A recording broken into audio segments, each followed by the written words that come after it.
Welcome to my channel. Part 5. What happened yesterday? Let's start. What did you do yesterday?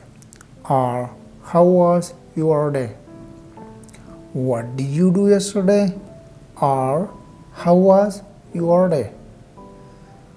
Number 1. I was over the moon yesterday. I was over the moon yesterday because I met my classmate. After a very long time.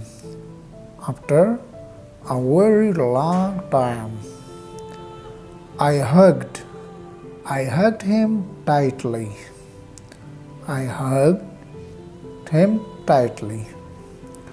We chatted all the day long.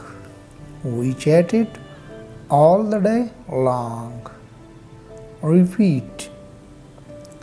What did you do yesterday? Or how was your day? I was over the moon. I was over the moon yesterday because I met my classmate. After a very long time, I hugged him tightly. We chatted all the day long. This lesson enough for today. If you have any question, any suggestion, you can ask me in the comments. See you inshallah the next time with another lesson. Allah paman khoshad au abad se. Thanks for watching.